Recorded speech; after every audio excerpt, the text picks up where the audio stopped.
Welcome back to the Better Men, Better Ball Player podcast. I'm your host, Trey Cobb. I want to thank you for joining us here on another episode, our 34th episode, and with a great friend of mine, Coach John Lowery Jr.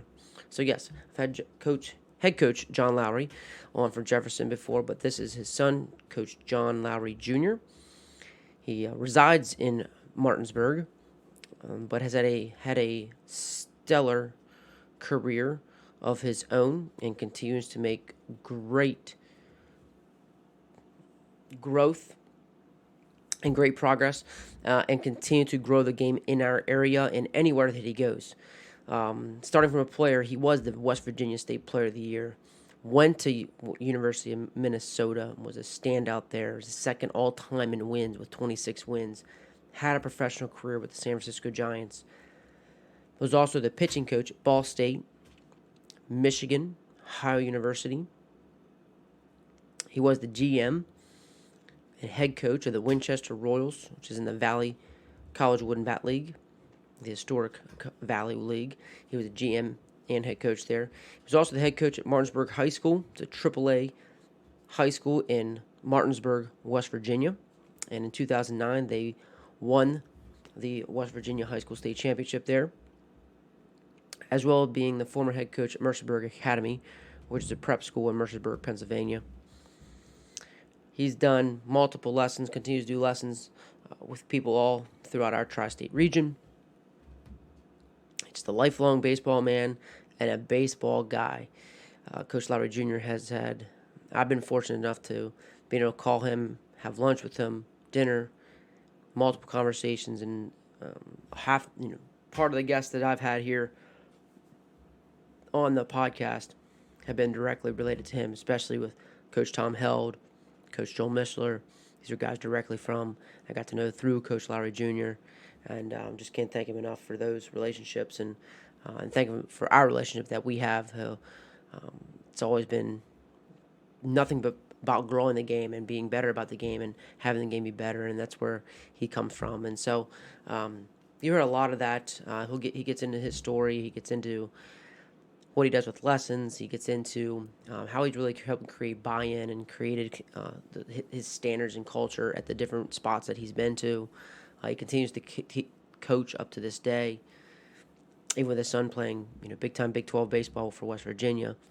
Continues to stay active and be a great member of our baseball fraternity to help grow the game. So just want to thank Coach Lowery Jr. for this time. Hope you guys enjoy it. Be ready to take some great notes because he brings out some great information, and I'm just pleased to be able to have him here. And again, just want to say thank you for the relationships that he has helped me grow, as well as the relationship that we have, that we can continue to learn from each other and keep getting better and keep growing this game. So hope you guys enjoy this interview, this conversation, great conversation with Coach John Lowery Jr. Yeah, so I was at Ohio University, and then the pitching coach at Ball State left at Christmas time to take a scouting job with the Brewers. And then, those two guys knew each other, Pat Quinn at Ball State and Joe Carbone at Ohio University. And so he hired me. It's an interesting story how it all worked out, because I got hired in January, and then in May, Pat Quinn said he was going to retire from coaching. And so he told me to look for jobs, so on and so forth. But for whatever reason, the athletic director did not make the new coach, basically made the new coach retain me for a year. So the new guy was Rich Maloney, and he was really good he was just good. I mean, he was full bore. He told me, he said, look, he said, you got to be able to recruit, and then we got to be able to help players get better. And he gave me a year, and I think he put me through some tests on special in the recruiting side. I think he sent me to see guys that he knew were good enough, but he wanted to make sure that I was seeing the same thing.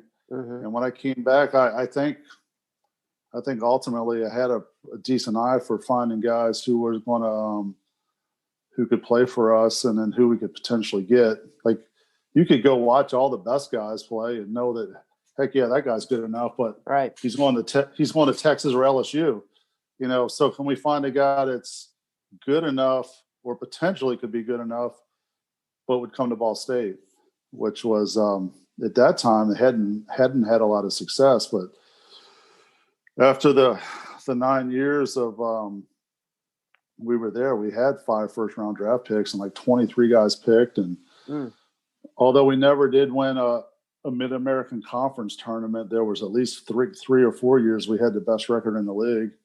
And so that told me a lot about, you know, I see it even, you know, at any level, it's all relative. Like, you know, I see guys who are players that guys won't recruit. And I'm like, dude, you need to recruit that kid, because in 2 years, he's going to be really good. Like, he's not good now, but all he needs to do is get stronger and play a little bit more. Yeah. And then he's going to be good. And that's the guy you want. But a lot of guys will just go look for guys that are good right now and can't project on guys. Of course, you have to assume some. They have to be able to play a little bit, but especially those kids that are like tall and skinny and just need to gain 15, 20 pounds.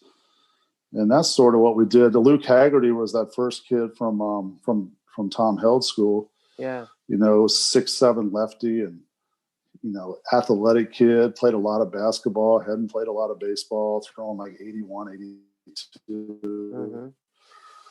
And then we had another lefty just like him, same kind of build. All of them played basketball growing up and not a lot of baseball. And once they decided to play baseball and they came and got stronger, you know, they were lefties that could throw strikes and then end up throwing, you know, 90, 92. And both of them got drafted pretty good. Yeah. So that was sort of the start of the, you know, of the getting the, you know, finding those projectable kids. Kids wanted to take a chance on coming to our place because they knew they were going to get better. And so that's the deal. That's the deal there. And then when Maloney went to Michigan, I had thought about maybe getting out at that point, but then when he went to Michigan, I went along for 2 years and did that, and that was fun. No question of being at Michigan was great. And then, but it got to the point where we had kids that were 6'4" and 2, and it was full bore all the time, and so I didn't want to do that. So that's when I came back in and started teaching and coaching at Martinsburg. So yeah. Then how long were you at Martinsburg? 7 years. 7 years. Yep. 7 years. And then out of those 7, you had one state championship, got them there. What was Yeah, that? we were there. We were there in 208 and lost in the semifinals, and in 209 we won. So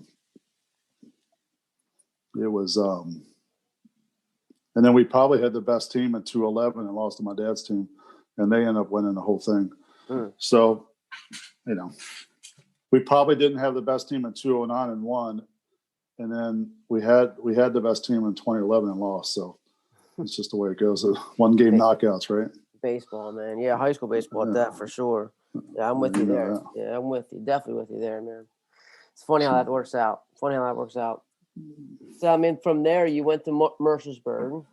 You know, what lessons did you like? What was a big takeaway there from Martinsburg to Mercersburg? You know, big time prep school, things like that. I had a little bit of a layoff. I took a year off and I coached a year of softball, and then I took another year. Yeah, coached, and then I took my daughter was a freshman. They didn't have a coach, so I put my hat in the ring for that, and that was fun. We were bad, but it was fun. I mean, it was fun coaching my daughter. She was a little leery that I was going to be too intense for the women, and she told me about 2 weeks in. She said, "Dad, you're doing a good job." And we were 2-28. We had no pitching, but the girls tried. We just didn't have any pitching, and but that was fun. And then so Mercersburg came along. I was assistant coach there for that first year with Coach Reisner. And that was really fun. That might have been my most fun year of coaching I ever had, was coaching with Carl Reisner and Brent Gift. Those guys had taught at that school for 40 years. They started when they were 23, and they were both about 63 when I assisted them, and we just had a good time. It was reasonably laid back, but we still had expectations that we were going to play hard and win, and we did. We had good players. Mercersburg was good because we had in high school baseball, and being from a smaller school, like if you have 6 or 7 pretty good players, you're going to have a chance, especially if you have a couple pitchers. And we always had good arms, and we always had 6 or 7 pretty good players. And we played in a league that was, it wasn't ultra competitive, but it was still a little bit competitive. It was, so that was fun. That's a different place though, because those kids do so many other things. They play 3 sports, or they have performance group activities. Like they do something in the fall, they do something in the winter. They do, they play baseball in the spring. Dinner was always at 6:15, so we could never run practices, more than a couple of hours. But that's just the way it was, and that was a good time. End up coaching kids that a couple of them are playing at the Naval Academy now. Kid that played at St. Joe's, we saw him last year at down in Myrtle Beach when Bo was playing for WVU. They played against each other. That was fun. Had kids that didn't play baseball have gone to Stanford and Cornell and just cool places. And so we had a good time with that. And then did that for the 3 years we were there. We had won the Maple Conference all 4 of the years we were there, the Mid-Atlantic Prep League. And then we were in the state semifinals the one year. We got to play Penn Charter one year in the quarterfinals and beat them at Penn Charter. That was a fun game.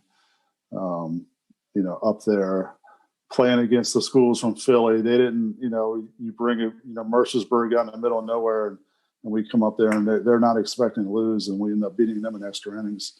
And then we Perkiomen and the names are escaping. There's several of those schools in Philadelphia who always have good players. I think one of the teams we played in the semifinals had like 6 Division I recruits. Wow. We ended up losing to those guys. So did that. And then Bo went to Morgantown, and we started watching them play. And went to every game that we could. His freshman year and last year. During the COVID year, we saw a couple of them, and then obviously the season was postponed, and we did. I don't know if I've told you this, but the COVID break was cool in a lot of ways.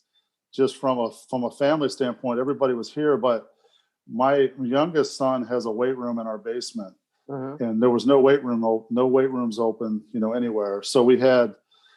Chase DeLauder lifting at our house from James Madison, who very well could be the first player picked in the country next year.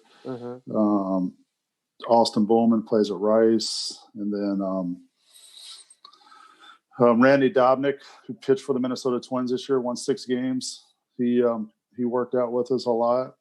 And those guys they would lift, and they would go over to the high school fields and, take batting practice. Bo and Anthony Salmonelli from Virginia Tech, from Millbrook High School. They would go over and pitch to those guys, and then some of the high school kids would catch. So some days there was 8, 10, 12 people out there. One time it was there were so many people out there that one of them said, "Hey, you guys there's too many people out here. It's too much." With the COVID stuff, they were sort of paranoid about having so many guys. But it was just guys wanted to take a bath. Jarrett Carr, who went to St. Joe's and plays at Shepherd. St. James. St. James, yeah. Yeah, so he went to that kid's good. Kid's really good. Yeah. He's really good, actually. Yeah. So it was just fun to watch all those kids play. And then I coached, I think I told you that I coached the Aces this fall, and that was fun. And most likely I'll do that again next summer. So That's good. So, and then sprinkling in there was the Winchester Royals, being Yeah. the GM and head coach there. Like, what was, like, how do you go about, like, recruiting players in that way as well? Well, that was relatively close to the time I had just gotten out of college, so I had Okay. a lot of relationships, and so between the relationships I had and the relationships the Royals had, I think the one of those years, and I'm not sure exactly, there was 12 pro players off of one team, not all in the same draft class because some kids were freshmen and some kids were sophomores, but there was 12 pro guys, and then Josh Edgin, who went to Mercersburg, was on one of those teams. Tyler Thornburg, who has been on the Red Sox roster. I think he was up and down this year some. And then another kid from Vanderbilt, and his name's escaping me. He pitched in the big leagues a little bit with the Nationals. So we just had a lot of kids that had been drafted. I got to see some of them up in Hagerstown, when they came through the South Atlantic League. That was really fun. But yeah, so just develop, the relationship we had. I mean, when guys are sent out in the summertime, they want to know that they're going to get at bats and they're not going to get hurt pitching. So I think, the guys trusted me to do that. And, although it was important to win, that wasn't the only thing. So, we wouldn't ruin arms. The only night I pitched a kid too many pitches was the night he was throwing a no-hitter. Jake Schumann from Auburn was throwing a no-hitter against Covington. It was the bottom of the ninth inning, and Jason Kipnis came to bat. And Jason Kipnis hit one about 440 feet to break up the no-hitter over top of it was one of those fields where the football field was like in the outfield. So the press box was straight away center field, like Berkeley Springs. Like Berkeley Springs. Yeah. Yeah. So he hit one over top of the press box, and then that's when we had to take him out. And then, but Coach Slater was not too happy, but I think he got over it because I said, man, the kid was throwing a no-hitter. And it wasn't like he was throwing a no-hitter at 140 pitches. It was like 105. And this was 10 or 12 years ago. Let the guys see what happens. Right. So, yeah, you've seen all that. You've been at all those different levels, and, you're now making your way, and you've done different things in the summer. How do you go about still helping kids get better in the summer? Well, I mean, the summer is a different animal from the standpoint that it's a lot of times it's showcase. So, some of the things we might do to score more runs in a regular game, they don't necessarily do in a showcase game, hit behind runners, take 3-0, do some of those kind of things. But I wrote the word down and some of the notes, like, these guys aren't aggressive enough. They don't play aggressive enough. Like, they don't try to take an extra base on a single that's hitting the gap, and they don't run hard out of the box and try to stretch a single into a double. I think because they're afraid to fail. So that's all I did this fall. I said, look, I don't care. Like, I am not going to scream at you if you try to stretch a single into a double in a game that nobody's really caring whether we win or lose or not. I just want to see you be able to play aggressively. You can't be afraid to fail. And I think you learn your limits by being aggressive, right? I mean, it's just – but I don't know. In today's day and age, it seems like if you fail, it might show up on some social media or something, and they're all scared of that, or – mom or dad might get on it. Why'd you do that and make it out? At second base, and it's like the coach is wanting us to play aggressively. We want to get good dirt ball reads. We want to throw the bases aggressively, and not just be aggressive. So that's what I'm trying to get guys to do. The guys that I don't know extremely well, I may only coach for 5 or 6 weekends, but I think college coaches, they like seeing that kind of stuff. They like seeing kids that'll take some chances and aren't afraid to go after some stuff. So that's what I did this fall. I don't know if hopefully that's the right thing. I mean, we did finally get a kid to stretch a single into a double, and we celebrated that. Yeah. And so we had fun with it. That's good. Yeah, I think that's what half the thing is, just being able to celebrate. Like you said, praise what you want. Typically, kids will just rise to that. So it seems like you're just, really teaching the mindset and things like that to what you're doing. Even just to compete. Like, how are you? So, like, besides, you're just kind of, I guess, you're praising the things that you want. When you think of competing, because especially, it's just a different thing. How have you got your guys maybe to compete, during that summer session? Summer ball, when you're not really able to, like you said, it's just really trying to teach of the mentality of it. Yeah, that's a good question. Because sometimes it's almost too laid back, the competition. Right. I think as coaches, you gotta, have the expectations and bring it each day, and just try to, so whatever you think is valuable, or whatever, maybe it's something they think is valuable, but celebrate those things and just keep reinforcing the positives. And then maybe if something goes not the way you want it, you have to instruct it. But I try to, I don't know. I'll certainly coach them during the game, but I'll try not to yell at them. I know every once in a while you get excited and you might say something, but I'll just take some notes, and then we'll talk about it after the game, and then hopefully we'll remind them before the next game, hey, this is what we're trying to do. Mm-hmm. But I want them to be like, compete when they're at the, at bat. Compete when there's runners in scoring position. You're going to drive them in. Mm-hmm. You're going to hunt fastballs and hit the ball hard somewhere, versus, see a lot of kids strike out looking, especially runners in scoring position. I'm like, what are we doing? Let's get going. Let's hunt a pitch and get it in play. At the very least, swing. We can't be striking out with runners in scoring position, and just trying to keep reminding them of that stuff. Hopefully they're, trying to understand what's happening. I do think, I don't know if competition is the right word. I do know in amateur ball, one night you'll see somebody throwing 88, and the next night you might see somebody throwing 78. Mm-hmm. I think that confuses kids. So they have to understand what they're seeing and try to get themselves ready mentally to hit before they get in the box. So, obviously 78 is going to be a lot different than 88. Sure. And so just get their minds right, and just try to keep reminding them what they're trying to think about. And then, if you're in you're with a real team and you got your own guys for, 3-4 months at a time, you can certainly pound that in even better. But it is difficult when you're with guys for only 5 weekends at a time, and you don't have really any practices, and right. You know all that stuff. Yeah. So yeah, that's understandable, and that's why I just because as a recruiter, you've recruited you've recruited the Division I level. You want to see certain kids compete, you want to see certain kids play aggressively. So, and it's like,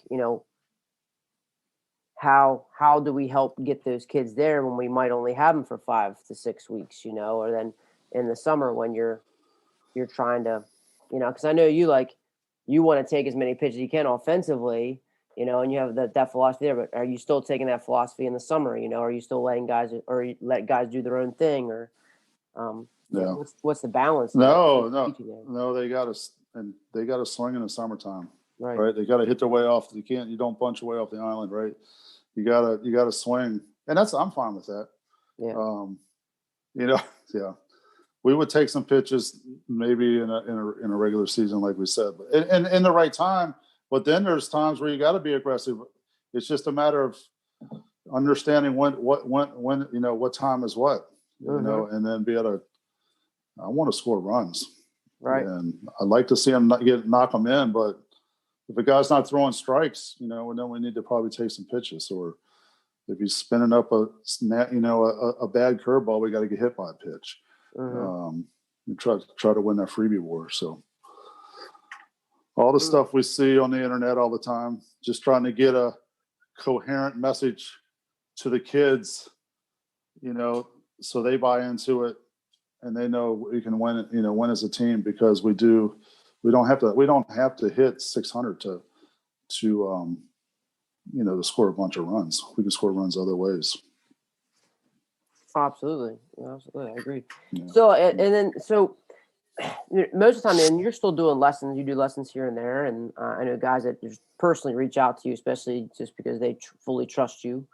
Like, how has that changed throughout the years? I know we've been talking hitting a little bit, but like, you think of pitching and things like that when you're trying to develop your guys, because I'm sure pitchers come all over to work with you.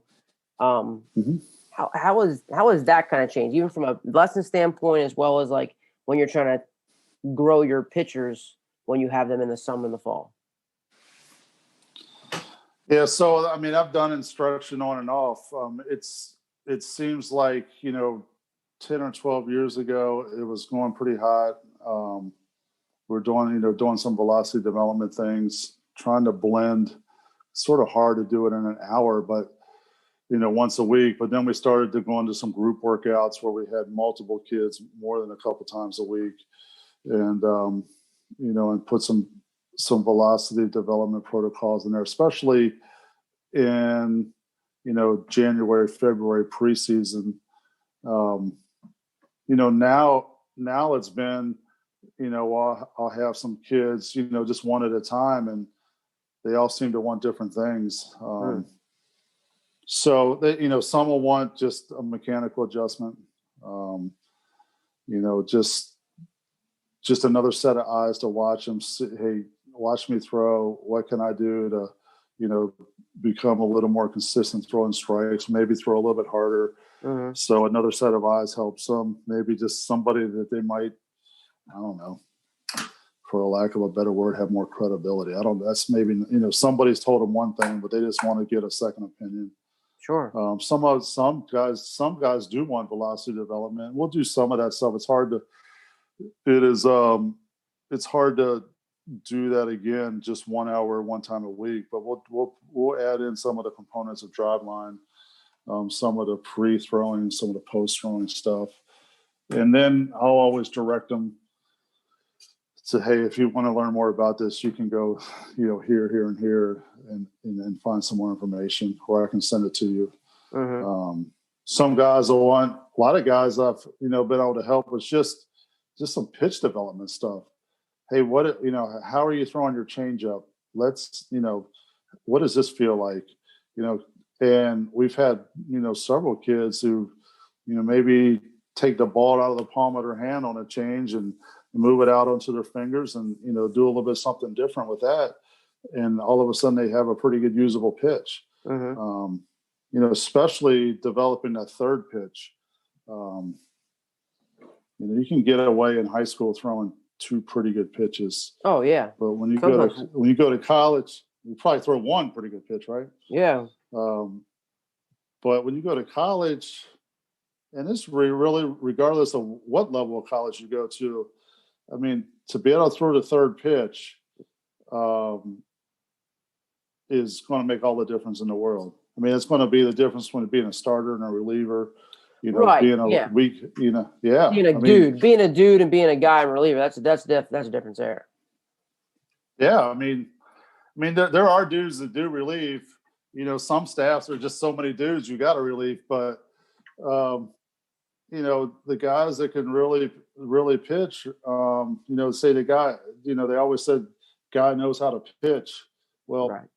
Really, to me, all the guys knowing how to pitch is can throw three different pitches any county wants. So nobody's sitting on pitches. Can you throw a 3-2 changeup to a 4-hole hitter with the bases loaded?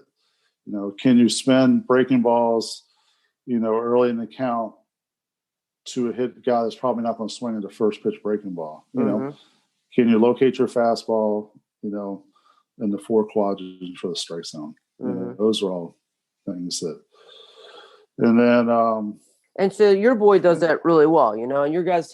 So what kind of things do you do when you look for those kind of things? You're, very smart, and you have done this thing. Like how do you develop that pitchability?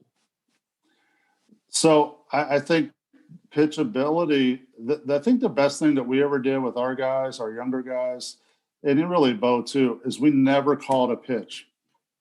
So, and I'm talking from 13 years old on. So we never called, I don't even know, I never called a pitch in high school at Mercersburg either. We called them some when I was in Martinsburg early on, but so I want, yeah, they're going to make mistakes. They're probably going to throw a change up to a 9-hole hitter who's, it speeds his bat up, and we'll talk about that. Maybe if we're playing real games and we're championship, we'll have talked about who we don't want to throw, who we don't want to speed bats up. But I want guys to throw pitches, change ups, breaking balls, fastballs, so that they'll develop them and they'll trust them. And I think a lot of times, well, we've heard this. I mean, how many times? So you got a kid in high school who is 88 to 91 with a pretty good breaking ball. So in the high school season, he'll never throw a changeup. Right. And the high school coach will be, well, why would he ever throw a changeup? He doesn't need to throw a changeup. Mm-hmm. But if you're thinking long haul for this guy, he's going to need to throw a changeup in 6 months when he goes to this good D1 school. Mm-hmm. And it would be better served him. It would serve him better to be able to do it now versus having to learn it in 6 months. Sure. Or let him do it all the way through his high school career. So that's ultimately, I mean, I love to win, don't get me wrong. But if a kid can throw a good changeup and a good breaking pitch, and he throws, pretty good velocity, he'll still win in high school, even if he does throw his changeup. Mm-hmm. So, so that's the way. I just let him make him throw it, or let him throw it. And you'll be, I found that when you let them call their own games and you say, hey, you need to throw 15 changeups today, they'll throw them. Mm-hmm. And, and they'll start to learn when to throw them and when not to throw them. And, maybe when they give up that 2-out double to that 9-hole guy that can't hit because you throw him a changeup, he won't do that next time. Mm-hmm. He'll learn how to, not to do that. And and you go out your way to let make him throw it. And and I was saying like that. It seemed like you had that conversation. We go out of our way to, yeah, you got to throw these pitches because it's going to help you down the road. Right. I mean, it might not help us so much today. I mean, but it's going to help you get better for your career and your longevity, mm-hmm. or your ability to pitch at the next level. And again, if you have good pitches, if you have a good changeup, you'll get bad hitters to swing and miss at good changeups. I mean, this won't, they won't hit them. So, so let them do it. That's let them throw it. And then have that conversation. It sounds like you also have those conversations after the innings, right? Too, right? Sorry. Right? Yeah. Typically have those conversations in between innings, like why'd you throw this, or what were you thinking here? Yeah, without question. And then sometimes they say things that you haven't even really thought about. Mm-hmm. They have reasons. If you have kids who are just that are halfway intelligent or just out there aren't just chucking the ball, they have reasons why they did it. And I just try to get them to think about make sure in big situations they're gonna hit your best pitch. And with the changeup, I don't like it unless it's a power changeup. It's more of it's a pitch you throw in fastball counts. There are some guys though that can have changeups, will strike people out with them. I mean, there's no question about that. So mm-hmm. I mean, that might be their strikeout pitch. I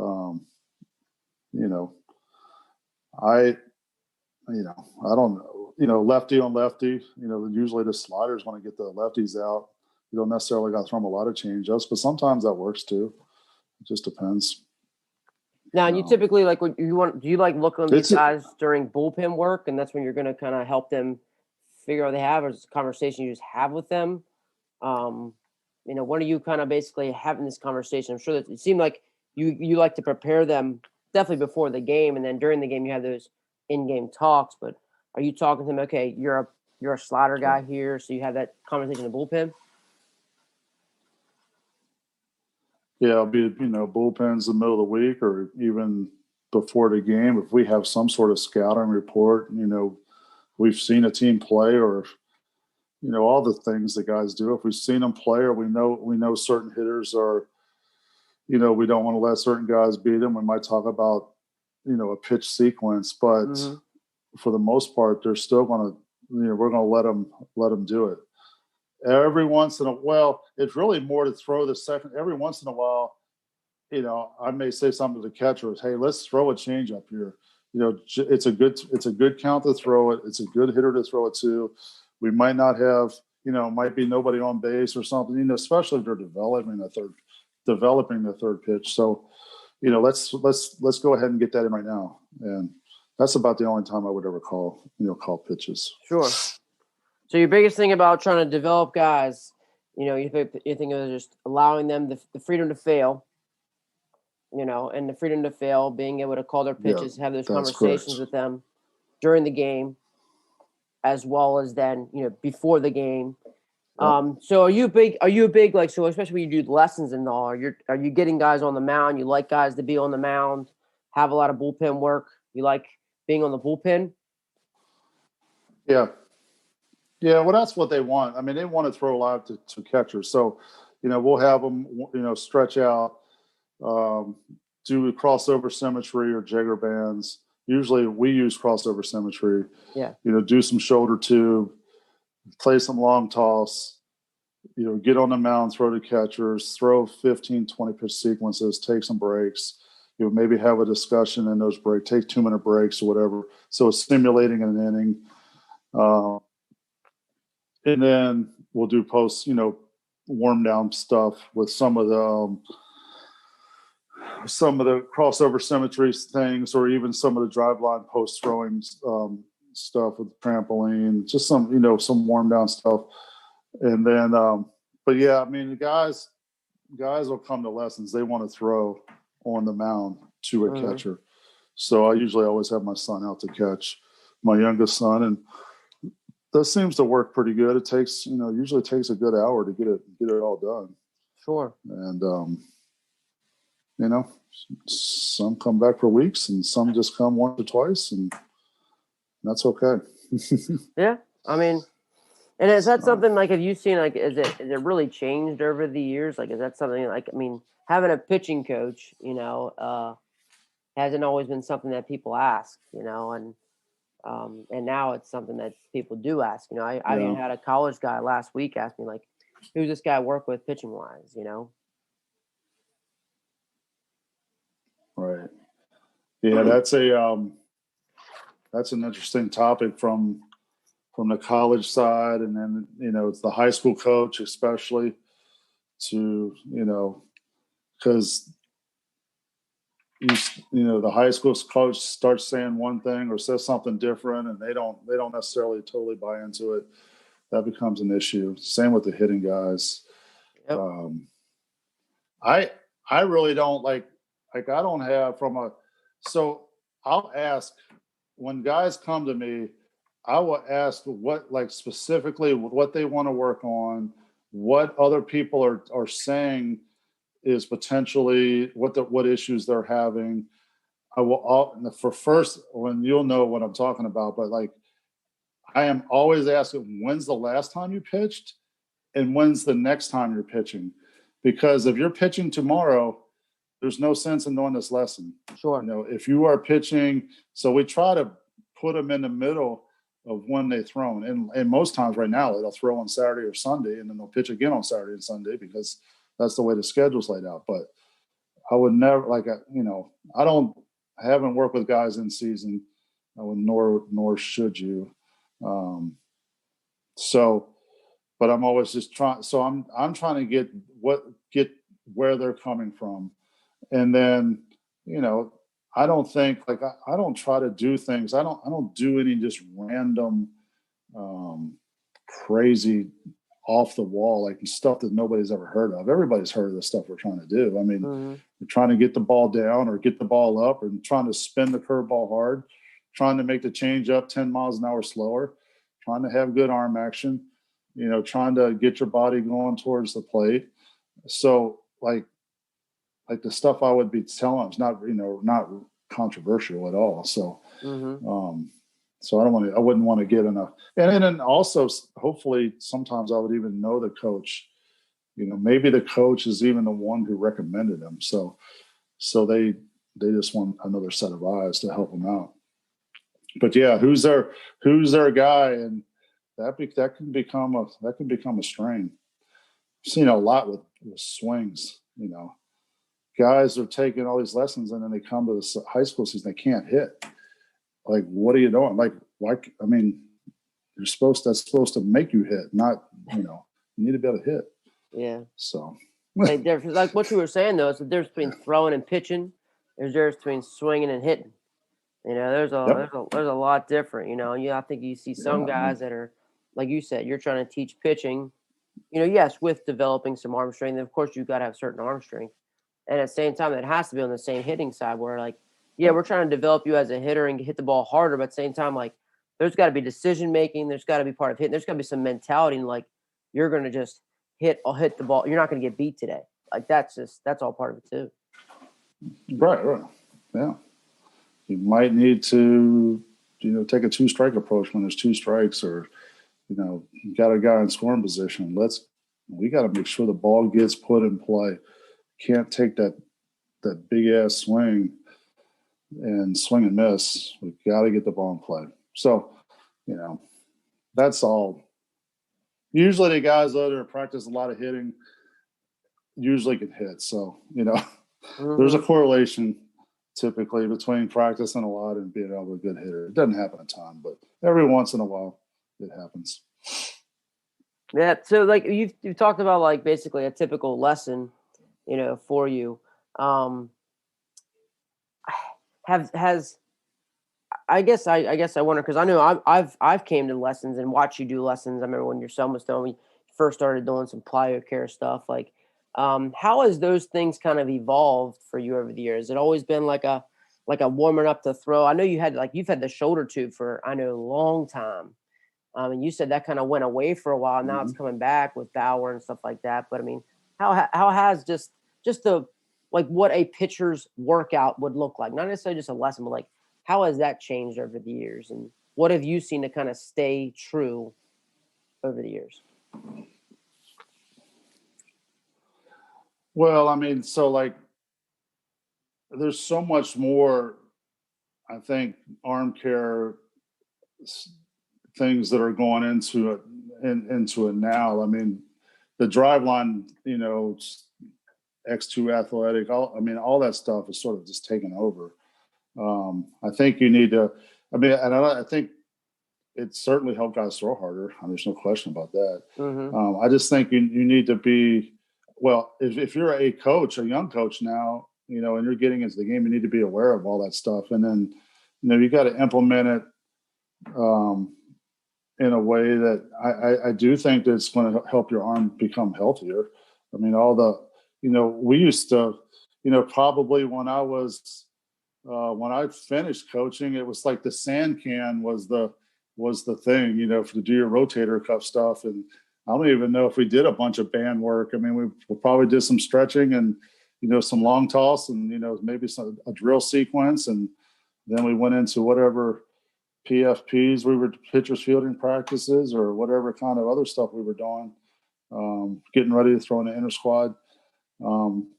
So I think, between Jagger and Driveline and, a multitude of other groups, I mean, I do think there's more emphasis on the warm-ups, the cycle of throwing, how much you're going to do, whatever heavy ball throwing you're going to do. You mean cycle as in like a yearly cycle? Like depending on where you're at? Or like depending on the day of the week?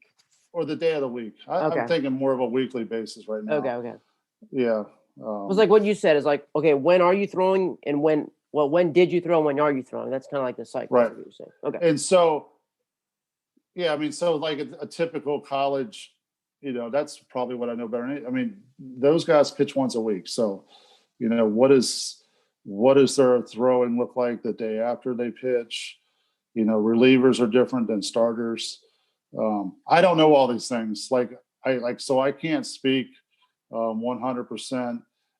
I've watched a bunch of good college teams, see what those guys are doing like every day when they come out. I mean, so, if you watch TCU or West Virginia or Texas Tech or, those guys, they'll take batting practice, but then all the pitchers are going to go down to the right field corner, left field corner, and they're going to do all their band work.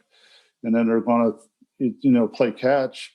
Some are going to play long toss. Some are going to do flat ground stuff, just some touch and feel. Relievers are going to do a little bit more touch and feel flat ground than the starters.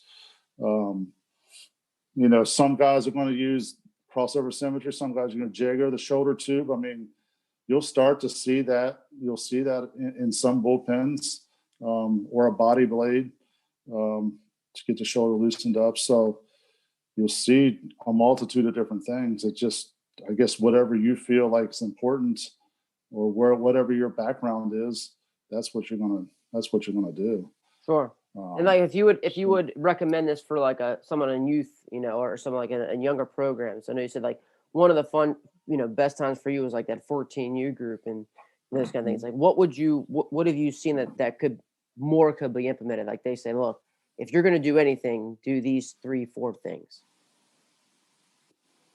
Yeah, I would definitely always do that, some sort of either crossover symmetry or jigger bands. I mean, probably the jigger bands are the most economical and most efficient way. Like, I don't see it, like, even, I know Joel's, I know you talked to Joel Mitchell. I know those guys did a ton of stuff like that. Mm-hmm. But I would certainly, at the very, very least, if I was a thrower, especially a pitcher, but even if I was a shortstop or a catcher, any mm-hmm. positional player, you have a set of jigger bands that you can put in your bag that costs $35, and you can learn the routine or print off the PDF. And, when I was at Mercersburg, we printed the PDFs off and just laminated them and hung them on the fence. I mean, mm-hmm. so that those guys knew the exercises that you wanted to do every day, prior to throwing. And I've seen, be able to use them post-throwing too, whatever exercises you're going to designate as to do after you throw. So I do like crossover symmetry because they have a pre-throw and a post-throw kind of activity. It's all designed out with the different weighted bands, and, those are a little more expensive, but we've used those for 10, 12 years easily. Mm-hmm. So definitely with like the pre-throwing and post-throwing stuff, and then, are you big in the long toss? Do you like the long toss? Do you like guys that stay with like the mound in the 60 feet? Are you more of a progression like Tom Held, sticking with his progressions? And, what do you like to do with that cycle? Well, I mean, Tom was more, he does a lot of drill work, but he does extreme long toss, right? I mean, just mm-hmm. he'll let him throw, just open it up. I've been a fan of that. I've been a fan of extreme long toss. So guys, they want to let it go, depending on how they feel, see if they can throw it over the fence, from the foul lines, once they get going, especially on training days or, a couple of days after they throw, or, when they are starting to get, in the summer times when they get loosened up. I like to see the long toss. I've never been a huge fan of just how you can only go 120 feet and you can't arc it, just let it go, see what your body does. Mm-hmm. And we've seen like that. Those are the guys that developed the velocity for us at Ball State, although we might not have known exactly what we were doing, but we did a lot of long toss and a lot of throwing, and it seemed like guys threw harder. So it seemed like that worked. Sure. Yeah. And you like to do, like, I guess, depending on the kid, you're looking at the next day or like 2 days after they've thrown. When you're saying when they've thrown, you're talking off the mound in a live setting, like you said, inter-squad game, in a game, mm-hmm. high intent bullpen kind of day. High intent bullpen, or maybe a little long. Yes, definitely one session somewhere that they're going to get after and work on, whatever it is they need to work on. I mean, are they going to spin more breaking balls that day? Or are they going to locate more fastballs? Are they going to throw more changeups? But something where they get really hot. They've spent a lot of time in dynamic warm-up, band work, shoulder tube. Okay, now we're going. We're going full bore, and make it intense, make it game-like. Have a hitter stand in. I like hitter standing in a lot. It helps the hitters, but it also just gives a pitcher a more realistic look in the bullpen on what that looks like. Or put the plastic hitter in. That can be okay. Every once in a while, that'll hit the plastic hitter and ricochet and hit the catcher. I don't like that so much. So, but that if you got guys that are throwing pretty good, though, they won't hit they won't hit the plastic guy too much. So you've talked about I guess developing the third pitch too. What are some great ways that you like to help guys? I know like that. I guess to help guys develop the curveball or develop the changeup. Do you have a certain progression, certain type of drill series, drill sets, or just showing some grips and say throw it as much? Here's what it should do. I know a lot of guys right now just say like throw in the Rapsodo. We want to see this and that. What do you like to do as like trying to develop that second, third pitch? Well, specifically to changeup, the curveball is a little bit different, but I'll specifically to changeup is once again encourage him to throw it. But I do like them, when guys are playing long toss, I like them to be able to throw that changeup at 70, 80 feet and still, okay, we're going to throw into the guy's cup with arm speed at 80 feet and see if you can get your arm speed to look like fastballs, but then, with your grip, take some velocity off. Grips are, to each his own. I mean, I certainly have a foundational grip that I like to use. I had a really good changeup. Yeah. So I'll show them that first. But, some guys are, screwball changeups where they're really, getting their hand inside the ball. Some guys are more pitchfork changeups where they're getting their hand behind the ball. Some guys can never feel it for whatever reason. They just might not have good changeups. They might throw a splitter or something like that. So those are the things, figuring out a grip that's comfortable and then encouraging guys to throw it or having, scripted practice times where they do throw it, especially with their pitchers. Okay, we're going to be at 80 feet right now and we're going to throw these change ups, 70 feet, whatever it is. But so just especially early on, kids like they won't want to throw it if it's not good. Like if it's not good right away, they're going to, unless you're telling them and helping them, or putting in a practice plan, they're not going to throw it. They're just not going to go out and throw it on their own. So just try to keep them encouraged to in a practice plan to throw it, or to, talk to them regularly about it in the bullpens. The curveball is interesting because I feel like I could be dead wrong, but I feel like that's something like I've seen guys not be allowed to throw curveballs when they're younger because it's going to hurt their arm. Mm-hmm. But then when they get older, they can't feel what they're supposed to do with the spins. Mm-hmm. So it's almost like learning a language, man. Like the sooner you can feel the spins, and you can maybe if you have a younger kid who does spin it pretty good, you got to monitor that. But I feel like learning to spin is something that those kids pick up sooner than later. I mean, I had a kid at Michigan that throw like 95, but could not throw a breaking pitch. And that's like the worst. That's the worst kind of kid to coach because this kid throws as good as anybody that you have, but he can't spin a breaking ball. And so therefore he can't get anybody out. Right. So everybody's frustrated. The player's frustrated. The head coach is frustrated. This guy throws 95 and can't get nobody out. Well, he can't spin a breaking pitch.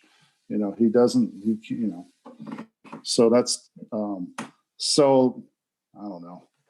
I ended up with a son that had Tommy John surgery, so I might not be the best guy to ask, but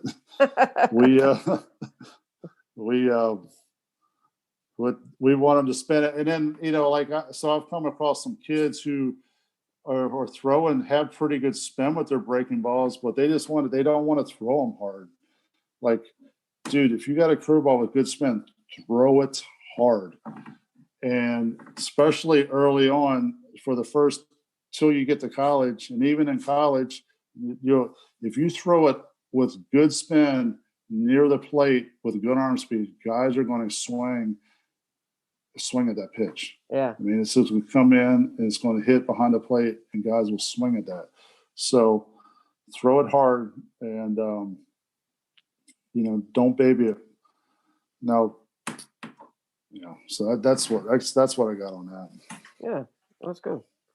So, like, you've seen all of these great players throughout this, and you've got a kid, you got one of your sons at WVU now, and, and through all your time from Ball State and your time with the Giants, your time at Mercersburg, all this time in between, with the Aces now. And what have you seen that all these great players have in common? What have you seen that the talent, when you're looking at I'm sure you have like great guys that you can see here and there at these levels. What did they all have in common? Well, I mean, it's all varied, but all of them certainly had great skill. Sure. But there was, for them all, many of them were just great competitors. I mean, you have good players that don't work hard. I always thought, like, when you went to high school or you went to college, everybody's going to care about it as much as you do, or everybody's going to work hard. I think each level you go, there's still, like, proportionally the same amount of kids who really care about it and really do whatever they can to get themselves better. And then there's a group that's, they'll do what they're told, and there's a group that doesn't care. But yeah, but the really good ones are the ones who are, they're going to take information that you give them and try to use it, or they're going to ask you questions on why I should, why am I doing this? But they're also, they're just going to work hard. I mean, they're showing up early, they're staying late, they're taking extra ground balls, they're taking more swings. And really, in today's day and age, this wasn't so much a thing when, 15 years ago when I was coaching, but like guys are starting to sleep better. They might wear Whoop bands to monitor their sleep or their how much exertion they're putting out. They're certainly trying to eat better. They're starting to hydrate better. I think they're starting to understand the significance of having some sort of mental game. How are they going to, recover from failure mentally?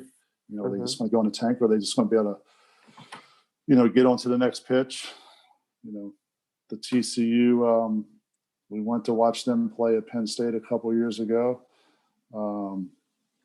And all Coach ever said, and so what? Next pitch, have a bad play, got to go to the next play. So what are our routines to do that? All Coach Schloss ever said in the dugout was, to the pitchers, was make them swing. Make them swing, make the hitter swing, make them swing. He said that for 9 straight innings. I sat about 20 feet from him and listened to him say that. I mean, just never too high, never too low, but just so I think a combination of all those things. They're starting, obviously they're training well in the weight room. They're not skipping sets in the weight room. They're not coming to the weight room, hungover.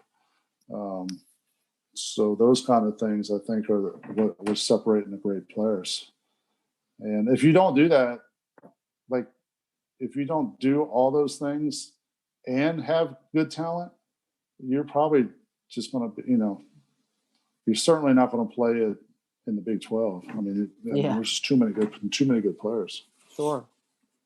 Well, like I know that all these different stops, you haven't always had just great players. Like it has to been some of what you've done to hold your standard, bring in your standard, create a culture. Say, hey, man, we're going to compete here for championships.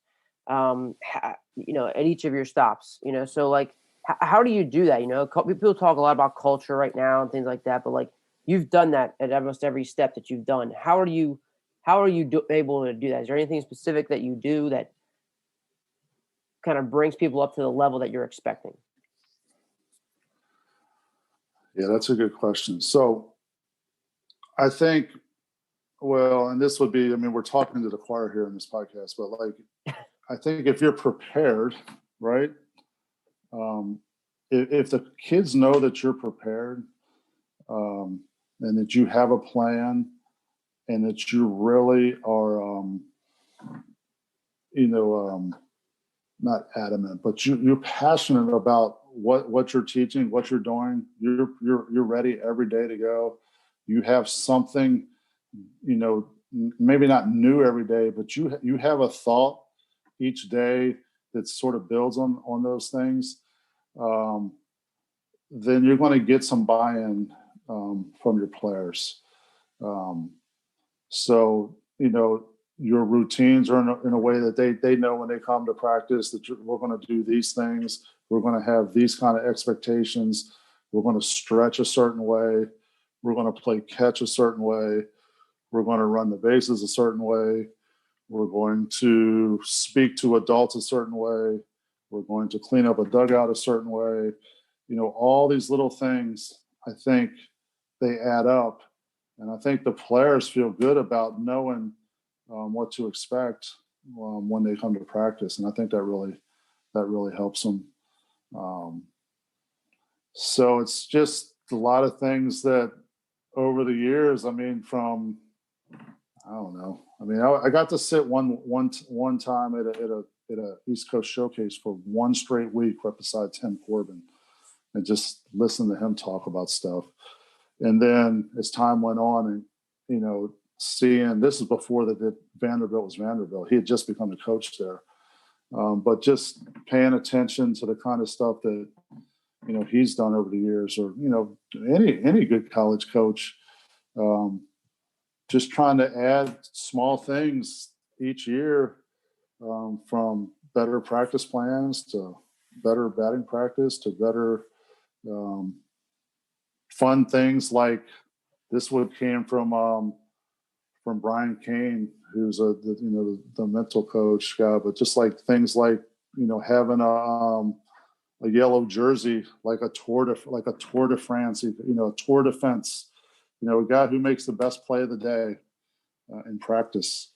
He's going to wear the yellow jersey in practice the next day. So just, getting a shirt made that, that says, hey, we care about this stuff. I don't know if it's legal or illegal, but I would, it started off as McDonald's gift certificates, but ended up being $2 bills. I put money on the fence in the dugout, and if a guy gets hit by a pitch, he gets to take a $2 bill off the fence. Nice. So just things where, like, I value that, and I'm going to put my money where my mouth is. You spin a bad breaking ball, or on right or left on left, and you're going to get $2 for it. Yeah. So just all those kind of things, maintaining, making your facilities better, caring about your facilities, the way they look, the playing surface, caring about the kind of screens that you have for batting practice. Bi-narrow screens. I mean, this has been around forever, but bi-narrow screens for throwing on the field, so more balls get put in play during BP and pitch scrimmages. Yeah, that's good. Have nice uniforms. Have the players. Have a relationship with the players. Try to get to know them. Try to get to understand where they're coming from. Understand. If you got a kid, some guys will like to hoot and holler and scream, yell a lot. If you have a kid who has been yelled at a lot in his house growing up, like, he doesn't want to be yelled at, and nor should he be yelled at. Just sort of knowing where the kids are coming from. But how was that experience for you? Like, you spent a lot of time, like, being pitching coach, things like that, and being assistant coach, and then when you made the transition, how did that change for you? Did that change at all, or is that something you still stayed true to try to have those relationships? Well, it's certainly different being a head coach than Right. being an assistant coach. I mean, there's no question about that. I don't Yeah. care, even from high school to, college, it's just different. But I think communicating as best you can early on to parents, to players, expectations for the year, how we want to communicate with one another. I think that sets a good precedent. Mike Franklin at Catoctin really helped me with that a lot, especially my second year after my first year of coaching. I didn't have any idea what I was doing. I needed to make sure I was communicating in a way to the parents and the players. They knew where we were coming from. But then ultimately communicating with the players, everything's going through the players and communication, So I do like people and I do like parents, but I try to stay away from them as a head coach just as much as possible. Just because there's so many things going on. I just want to make sure that the players are communicated with. If you communicate with those guys very frequently, especially preseason, set expectations, and then just talk out through the year. Maybe you have a batting practice, one day you're sort of laid back and you just sort of chat with the guy just to know that, he knows you're thinking about him. That helps a lot. That helps with a lot of issues. I don't know if that answers the question or not, but so isn't everything about everything's about relationships and communication. I mean, if you can have a good, solid foundation, relationship wise, and then communicate those things, it's like a marriage. Those typically, when you're communicating, you feel like you're having a better relationship. And then I think, there's no surprises. There's no surprises from the players, and especially when you have a lot of good players. If you have 9, 10, 12 guys, and those bottom 3 or 4 guys think they should be playing a lot, you got to really make sure you're communicating with them. So, absolutely, yeah. I mean, that's why it's just you continue to go down these lists of all these things you've done because it just goes to show why you've been successful at all these at all your stops. I mean, so these are just things that you do, and yeah, they seem very, very simple to you, and at the same time, some people have no idea how to do them. And but yeah, Mike Franklin, man, he's a freaking dude, man. Yeah. So Mike Franklin. So I wrote down, I read all your notes that you sent me, and I wrote a bunch of stuff down. So yeah, Mike Franklin, seek counsel. Yeah. As a coach, right? And then just listen to what those guys are saying, and then eventually you have a discussion, but let them always finish on what they're saying, and then maybe let it sink in before you reply. But Tom Held, obviously, you've had a couple of these guys on, Joe, Mike Franklin, Cal Bailey. I don't know. Cal Bailey is a West Virginia college legendary coach. He just passed away last March. But you could call that guy up and he would talk to you for an hour and a half. I try to do that once, sometimes it's once a month, sometimes it's once every couple months. My father certainly has a lot of wisdom, but just seek out information and then make it usable for what you do. And then that seems like a good way to go about it, I imagine. Absolutely.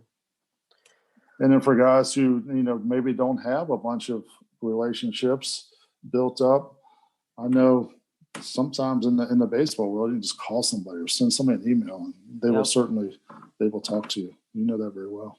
Yep. I mean, that's what's great. I think that's what the best thing about our game.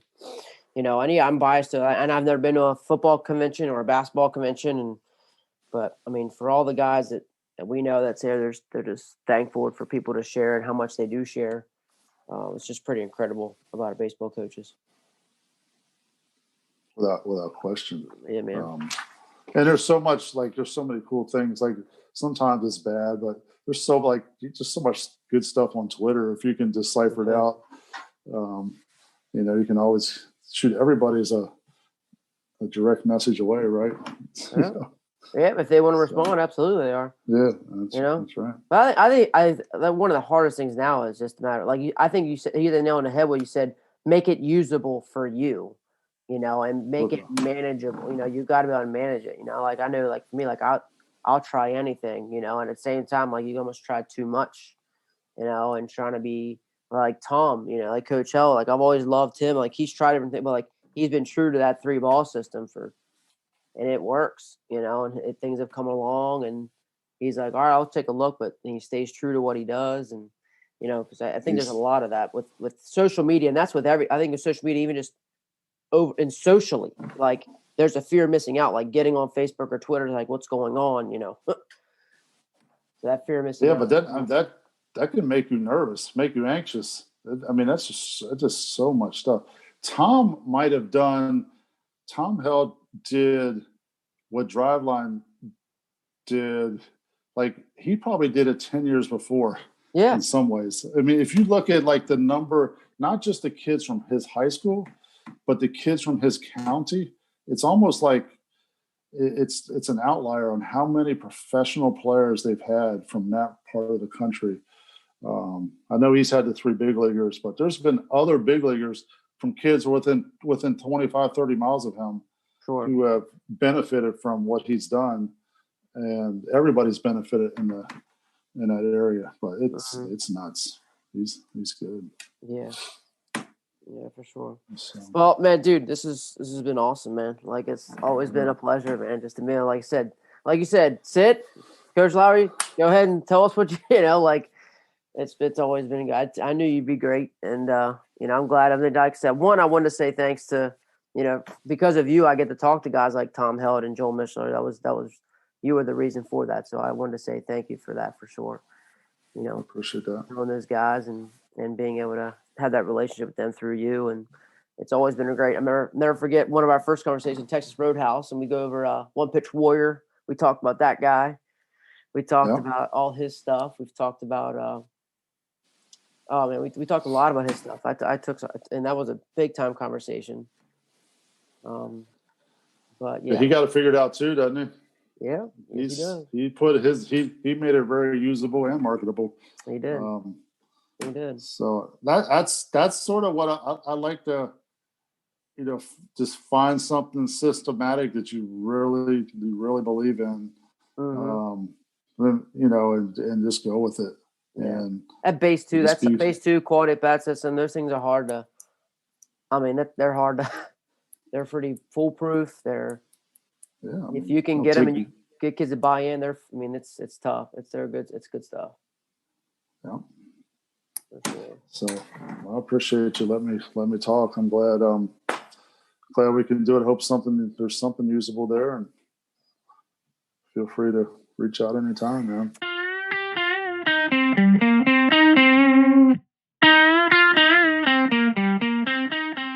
Coach John Lowery Jr. Just giving some great information. Just want to thank him for joining us here on the podcast. If you haven't yet shared it, please share it. Anybody who might be looking for some more information, we're just all about development, all about trying to help kids get better, all trying to grow the game. So I just love a lot of a couple of things he said there at the end. He had written down some things and really get down to some great nuggets of information.